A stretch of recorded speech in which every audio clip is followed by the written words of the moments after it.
प्रचलित पद्धतीने जाहीर झालेच पाहिजे। शाळेत शिक्षक नियुक्ती ताबडतोब झालीच पाहिजे। चतुर्थ श्रेणी कर्मचाऱ्यांची मानधनावर नेमणूक न करता वेतनावर नेमणूक झालीच पाहिजे। अल्पभाषिक व अल्पसंख्याक शाळांमध्ये 100% शिक्षक भरती करण्याची परवानगी मिळालीच पाहिजे। कला व क्रीडा शिक्षकांची पदे भरण्यासाठी परवानगी मिळालीच पाहिजे।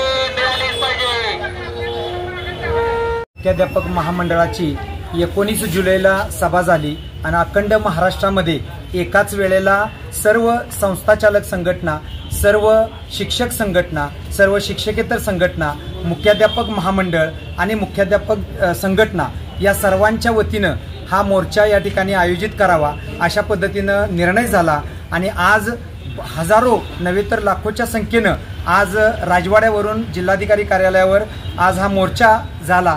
या मोर्चामध्ये सर्व संस्थाचालक, सर्व मुख्याध्यापक, सर्व शिक्षक, शिक्षकेतर कर्मचारी नव्हे तर पालक, विद्यार्थी हे सुद्धा या ठिकाणी आवर्जून उपस्थित होते आणि महिला भगिनी सर्वात जास्त उपस्थित होत्या। 19 मागण्या आम्ही शासनाला दिलेल्या आहेत। यामध्ये प्रामुख्याने मागणी संस्थाचालकांची असेल, वेतनेतर अनुदान असेल, मुख्याध्यापक शाळा तिथे मुख्याध्यापक असावा, त्याचबरोबर पटाची अट न टाकता शिक्षकांची भरती चालू करावी, पवित्र प्रणालीचा जो खेळखंडोबा चालू केलेला आहे तो तातडीने थांबवून पटकन ह्या आचारसंहितेच्या अगोदर सर्व शाळांच्या मध्ये शिक्षक भरती करावी आणि या सर्व इतर 19 मागण्यांचं जे परिपत्रक आहे ते आम्ही शासनात दिलेलं आहे। तातडीने याच्यावर कार्य करावी, अन्यथा 17 तारखेपासून आम्ही धरणे आंदोलन या ठिकाणी सर्व संघटनांच्या वतीनं करणार आहे। धन्यवाद।